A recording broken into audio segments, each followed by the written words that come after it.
Alexa, what is it? So it's faster. Hey, Tribe, what's up? Let's get ready here. Put the keyboard down, move things around a little bit. Got my water. We're going to get ready and dive into chapter 10 of YOU² here in a second.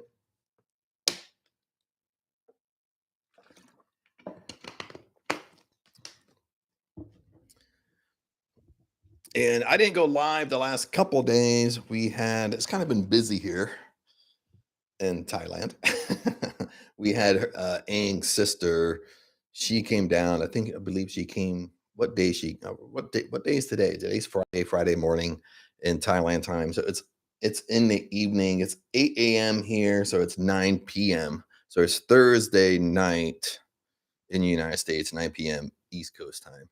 So it's roughly about 6 p.m. in Los Angeles, West Coast. So her sister had to come up here, but she had to go to the hospital. She has to get a surgery, but they wouldn't. She lives in Bangkok, but they wouldn't do it in Bangkok. It's kind of a long story, kind of how Thailand works. Is like surgery is free for local Thais, okay, but they have to go to like the village where they're actually from. Okay, so Bangkok wouldn't do the surgery. so so it's like a little bit of dilemma there. But anyway, she came up here. She had to go to the doctor hospital here. They didn't end up not doing the surgery, but they just ran tests, then scheduled the surgery. So she was up here for like 3, 4 days. Then she's going to come back up, I believe, like November 17th to actually do the surgery. So it was kind of hectic up here for the last few days. So I didn't get a chance to go live because it was hectic in the morning. So I miss going live a little bit.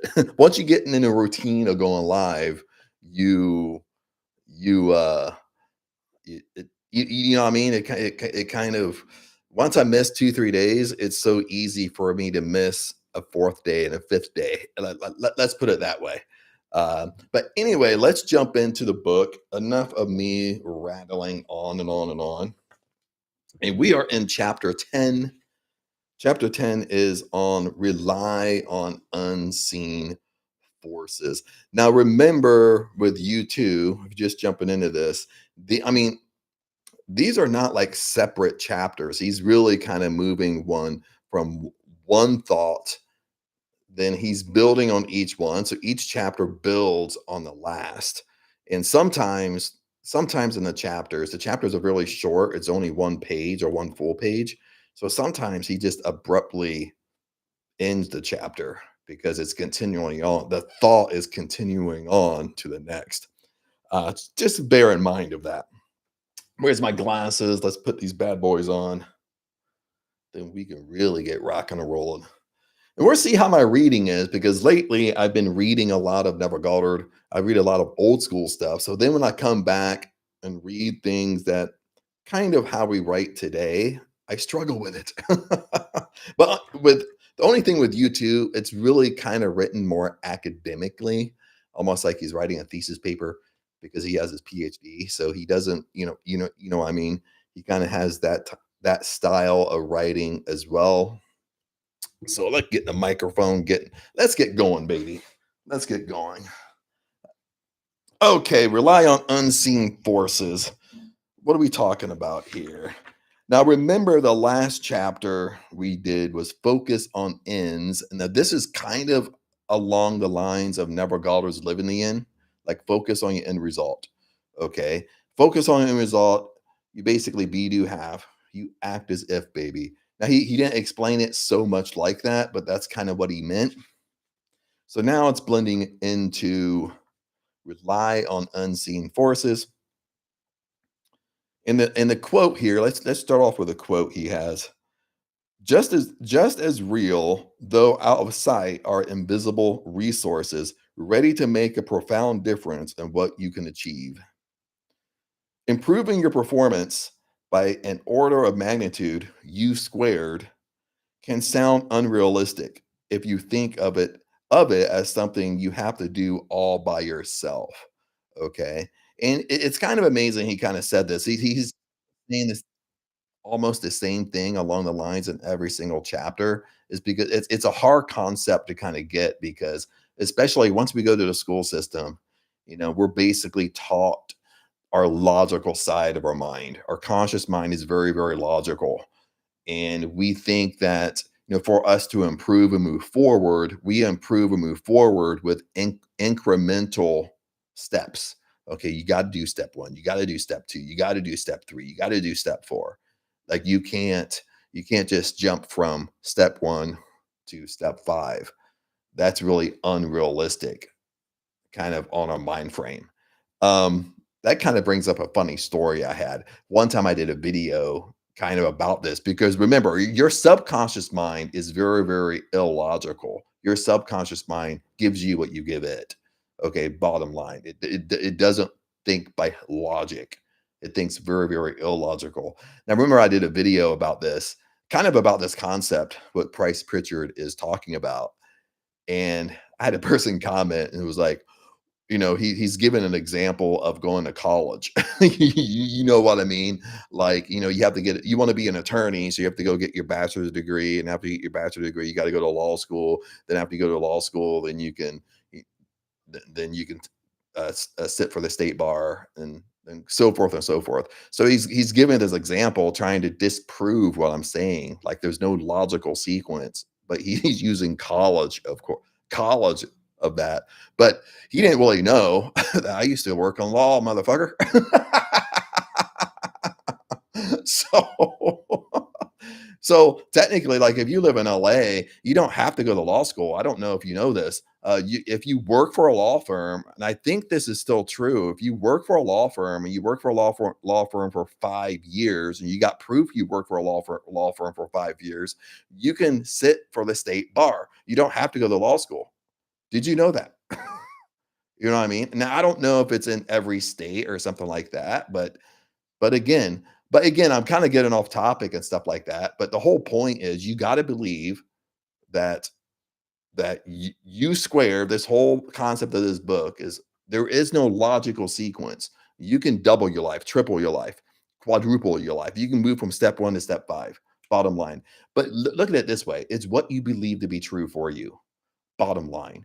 Okay. It doesn't matter what you believe. It doesn't matter what I believe because we're both right. You have to understand this. Okay. In life, nobody is wrong in life.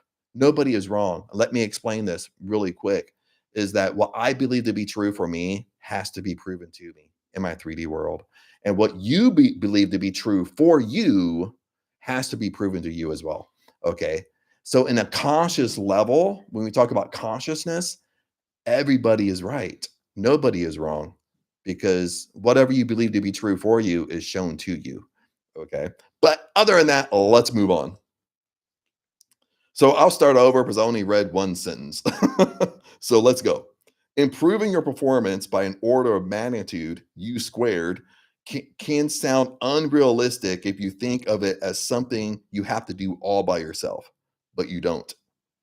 Forget the idea that you should be able to see tangibly and in full view all the resources necessary to leverage your performance so dramatically. There are resources you can access that cannot be seen, and they are far greater and more powerful than the resources you might readily observe. Okay, put it this way is like when you're going after your dream life, you're going after something you want, you can't see everything. Okay. You don't know everything you got to do or everything's going to come to you. It's like driving a car at nighttime. You only can see so far in front of you. Okay. But you're confident that you're not going to drive off the edge of the earth just because you can't see so far in front of you. So you keep on driving. And as you get farther, you see farther. As you go farther, you see farther. It's the same way they're manifesting. It's the same way for success. That, I'll have an intuitive idea, a gut feeling to do something. And once I follow that, that takes me farther. And once I get there, then I'll have another intuitive nudge to do something. And it takes me farther to my goal. Absence of evidence is not evidence of their absence. Think of an iceberg where you see only the tip of what's really there, just as real, though out of sight are invisible resources ready to make a profound difference in what you can achieve. All you have to do is open up and let them in. Quantum leaps are merely the process of using yourself and your world differently, thus allowing other possibilities that exist to actually materialize. Your willingness to make a quantum leap is the enabler. That's the whole point. That's the whole point of this book is making quantum leaps in life. Okay. You do not achieve your dreams, your full potential, through your own singular struggle. As mentioned earlier, neither raw effort nor sheer willpower is the answer. Remember, you trying to force things to happen, it really keeps things away from you. Okay, force negates. You have to understand any type of force, mental force, physical force, manipulation, coercion, whatever you want to say, any type of force. You listen to this. You looking for the how to make things happen is is force as well. Okay? So remember, everything is inside you. You don't you sorry about that. You do not achieve your dreams, your full potential through your own singular struggle. I already read that paragraph. I apologize. In a sense, making the quantum leap is like playing bridge. You don't bid your hand alone. Your bidding is also based on the power of your partner's cards. You don't really get to see those cards until it's time to play them. It's like playing poker, but you trust that they will bring valuable strength to your own hand. The unseen forces or phantom powers that cannot be fully explained, which I can explain them. I don't know his religious background, but I can explain him, baby. Your unseen forces or phantom powers, he calls them phantom powers, that cannot be fully explained. Understand this, your powers come from source. You and source are not separate from another. If you're a spiritual being, you're source power because you and source are one. Remember that. Maybe they strike you as rather mystical phenomena, but the truth is they will make amazing contributions to your efforts. These unseen forces seem to operate through your subconscious mind, mental imagery, intuition, and luck. You might be hit with a flash of inspiration during a moment of solitude. A creative solution to a problem may come to you in a dream. A breakthrough idea can flash through your mind while you're visualizing your goal. Somehow, the resources you need just seem to appear by coincidence. And what Price Pritchett is kind of saying is when answers come to us, no matter what we want to call it, intuition, a gut feeling, inspiration, they usually come to us when we're least expect it, when we're in a relaxed mood. Remember, the more our powers come from when we're very relaxed. Our powers don't come from when we're angry and upset. Okay, this isn't a Marvel movie. Okay, isn't it funny how Marvel movies, you know, the superhero has to get angry and mad in order to use their powers. But it's actually a reverse when you talk about consciousness. Like you have to understand that with consciousness, if you're a spiritual being, if you and source are one, I mean your powers come from when you're super relaxed. You're more powerful when you're relaxed. That's why intuition comes to you, inspiration comes to you when you lay down and go to sleep at night. But you're super relaxed and all of a sudden an answer comes to what you're trying to figure out is because you're such in a relaxed state. Paint a vivid picture in your mind for these forces to know precisely what you want. In one way or another, the unseen forces will dazzle you with their impact. Count on it. He's kind of talking about Neville Goddard here. When he says paint a vivid picture in your mind. Imagination creates reality, baby. This is what I'm saying. Everybody teaches the same shit, dude. Okay, this stuff is just regurgitated information. Now, I'm not trying to put this book down. Okay, everything comes from old school prosperity teachers. Everyone teaching today, even myself, okay, comes from old school prosperity teachers. Okay, Neville Goddard, Thomas Troward, Joseph Murphy, Abdullah, Napoleon Hill, and even they learned from somebody as well. So even during their time, they're pushing back to the 1800s, 1700s. Okay, I got some books that we did a book review on, like on my YouTube, that go back to the 1800s and stuff like that, like manuscripts and stuff like that. They were really hard to read, you know what I mean, just because of Old English. But it's, they're taking, like, here he's taking like never Galter concepts and he's writing it his own and switching up the ideas, making it sound like his own, but it's really coming from a never Galter. Okay.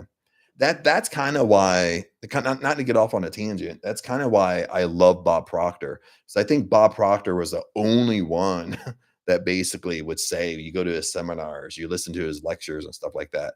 He would literally say, "This isn't my stuff. This isn't my information. I learned it." You know what I mean?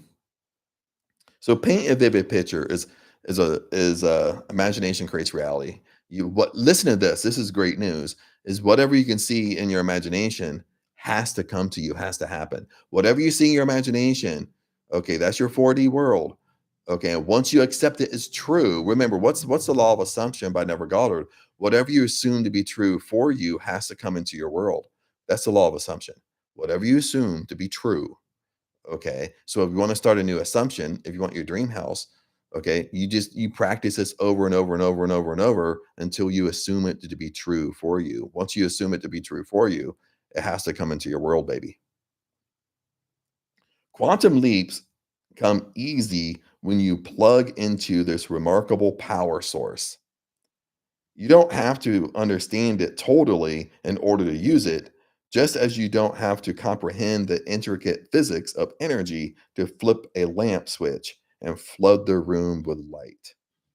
When you focus constantly on a clear picture of what you want to accomplish, which is imagination, okay, you move toward it confidently. The unseen forces will rally to your support.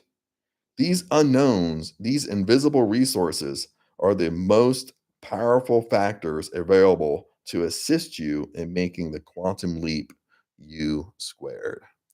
That's the end of the chapter. Okay. And I think like, if we probably read this book like in one sitting, it would it would probably make more sense because that's how he's writing, kind of writing the tiny chapters, because each chapter blends into the next one. Um, but I mean, that would be a little bit long of a live stream. I mean, I might do this. I might actually do that once we finish the book, and I'm just kind of just seeing how many more. There's actually several more.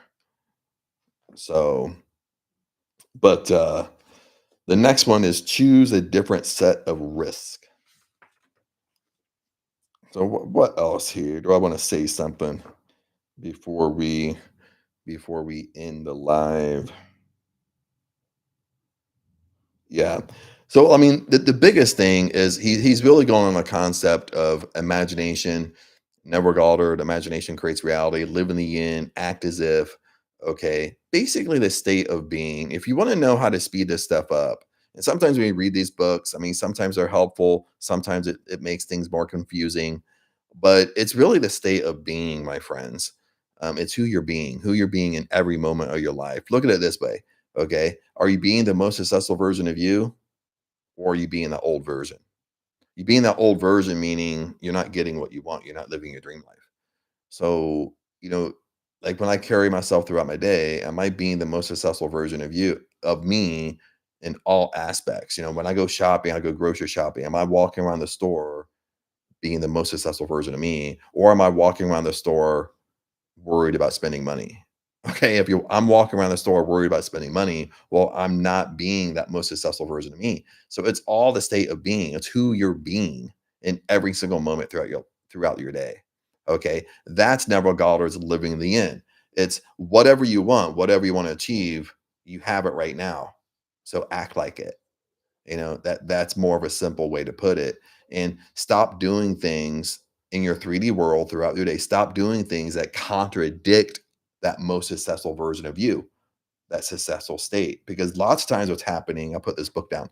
Lots of times what's happening is we're constantly doing things in our 3D world that contradict what we're trying to accomplish. Let's say, like, if I'm going to be a multimillionaire and I tell you what the state of being is, You're a millionaire right now. You have millions of dollars right now in your bank. So act like it, be it. Okay. What that means is be the most successful version of you right now that is a multimillionaire. Okay. You already have millions of dollars right now. So how would you act? What would you be doing? What places would you be going? Okay. What type of decisions would you be making? What type of people would you be hanging out with? And do that. Okay. Now, of course, you're not going to be able to do everything. That's why you use imagination and the sleep techniques. You're falling asleep as the most successful version of you. That's why you're doing other things because, of course, you're not going to be able to do everything the just because you don't have the money. Okay. But you can do most of it. You can do 50% of it. You can play pretend like a child. You play pretend. You pretend all day you're the most successful version of you. You're a multimillionaire. That's what you do. And the power of awareness, like by Neville Goddard, the whole point is when you carry yourself like this most successful version, you become aware of the contradictions throughout your day. Meaning, like this the example I gave you, meaning like you're a millionaire and you go grocery shopping, but you become aware of, dude, I'm walking around worried about spending money. Okay. I want to buy this steak over here and I'm over here looking at the prices. How much is it? Okay. Listen, would the most successful version of you be doing that? Probably not.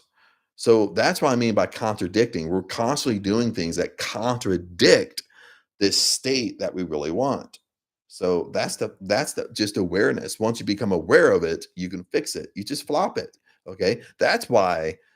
And if you struggle with this, I'll help you out here. Is that's why, like when I would go grocery shopping, I developed this affirmation.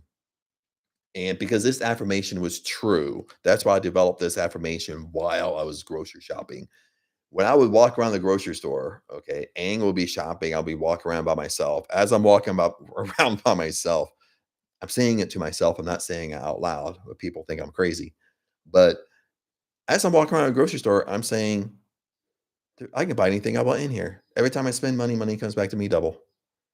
I'm just repeating that to myself over and over and over and over and over. I can buy anything I want in here because it is true. You're in a grocery store. You can buy anything you want in there.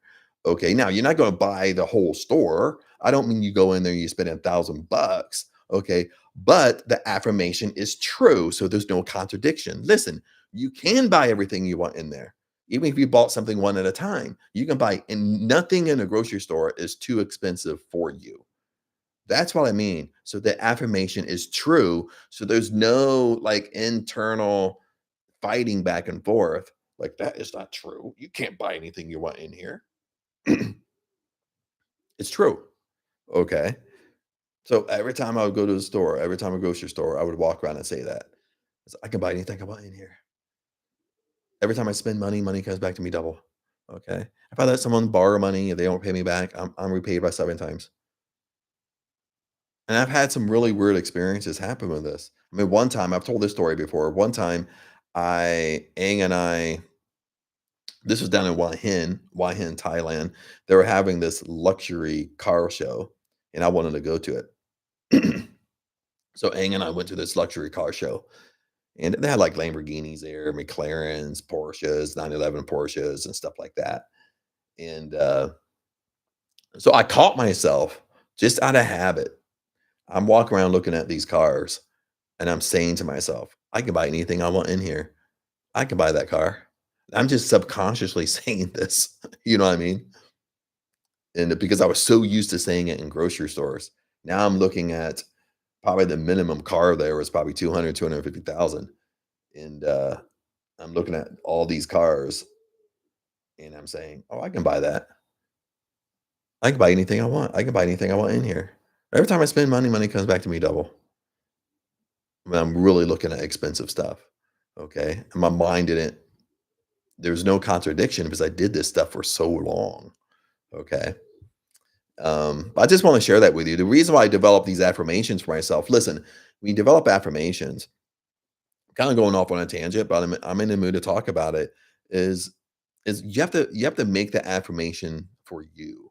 Okay. Like lots of times now, like when I jump on Instagram once in a while, YouTube. I think it's more on Instagram. A lot of people's coming out of the woodwork with affirmations, telling these like special affirmations. Oh, say this affirmation and you're going to attract your dream life. And but you have to make the affirmation about you, what's going on. The reason I did these money affirmations, grocery store affirmations, is because as long back as I remember, even my mom can testify to this, is that when she like I'm 5 years older than my sister, so when we're adults, that's not a big deal. But when when like I'm 13, 14, and that's a big, 5 years is a big jump when you're kids. When I'm 14, my sister's 9. You know what I mean? So when we would go to a festival or whatever by ourselves, mom would give me the money to manage, not my sister, of course, because she's 9. You know what I mean? So she's giving me money, not tons of money, giving me 20 bucks. 20 bucks went a long way back then. And when I was a kid. And we would go to the festival all day. Then we would come home, like mom would ask, "Hey, do you got change left over?" And I would give her the $20 bill back. And she's like, "You didn't spend anything? You didn't buy anything to drink, buy anything to eat?" Then my sister's over there, "You wanna buy me anything?" You know what I mean? Like, dude, I was like that when I was a flipping kid. Okay, not a teenager, a flipping kid. Mom would tell me stories that, like, when she would I was younger, I was younger than 9. I would go to a store, like, at 5, 6 years old, and she said, like, she would have me, like, sitting there, like, picking out a toy, and she knew the toy I wanted, but I would start looking at the prices, and I would pick out the cheapest toy, okay? Not what I really wanted, but I would pick out the cheapest one. I don't know why I did that, you know what I mean? Now, I'm older now, I've been doing this work for a long time, and, I can probably assume and guess, okay? But there's not, like, one memory I have, like, why I'm like that. Um or starting that habit as far back as I can remember, and even farther back because mom tells me stories that I don't remember because I was just too young. Um, I mean, I could probably guess why because probably being young, either I've heard my parents argue about money or say they don't have enough, or when they're buying me something, you're listening to whoop, I'm hitting the screen. I'm listening to making sure I don't knock that off. Listening to conversations where, oh, why are you buying him that? Okay. He already has plenty of your toys. Okay, you don't need to spend the money. And I'm just making these conversations up. But I've as a kid, again, I've had to hear those things, okay, that make me to be in tune to it where where I was like looking at prices being 5 years old and picking out the cheapest thing, not what I really wanted. Okay, I've had to hear those things, okay, somewhere, okay? And that's why I developed money affirmations because as far back as I can remember, I didn't like spending money. I didn't like buying things, okay? I always looked at the prices, okay? Even as an adult, you know what I mean? That's why, like, what you've learned, psychologists are right and true. They've done a lot of research on this. Your developing ages, your most influential time is from 0 to 7, okay? So all your beliefs are formed between 0 and 7. Now, some people debate this, some people don't wanna believe it, but, I mean, they've done major studies about this because from 0 to 7, you're just taking everything in as true. You're not filtering anything because you don't know otherwise. Okay. You don't know what the truth really is because you're too young. So you just take everything in, accept it as true for you. That's where all your beliefs come from your parents, from everybody you were around at that age. But these beliefs, what's comical, what's an oxymoron is these beliefs are sorry, I burped. These beliefs are governing your life right now as an adult. You know what I mean? So that's why I tell you, like, if you with affirmations, you have to make the affirmations about you. Okay. That way they resonate with you.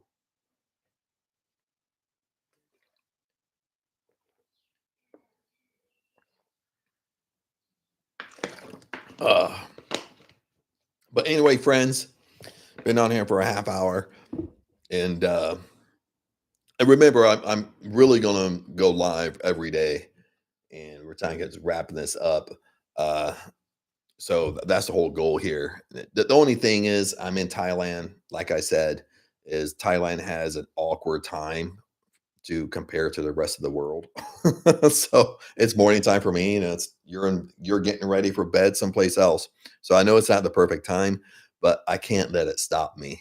Okay, from going live, doing what I want to do. When I get back to the States, whenever I go back to visit family, usually I go back for several months. Then I'll start jumping on lives where people are awake, and we can start having conversations and stuff like that, and and doing lives like that. But again, like I explained, is I got to do what I got to do, baby. Okay, even if I'm in a different time zone. But anyway, let's wrap this up. Remember, if you have questions, always comment. I mean, especially on the live stream, I should have said this in the beginning because I know people jump, kind of jump on, go, and stuff like that. You always jump on, ask a question, say hi, say what's up, whatever. I don't mind. It's not going to. I mean, even if I have a brain fart, I'm not going to have a mental breakdown over it. You know what I mean? But anyway, peace out. If you have questions, comment. I love the comments. I love reading them. It gives me ideas. It kind of gives me ideas for other content, and it lets me know where everybody's at, and if I'm kind of explaining this stuff the right way. Makes sense. But other than that, peace out. I will see you in the next live stream and the videos on YouTube. But other than that, see you later, my friends, YouTube fam, tribe. Now let's turn this bad boy off.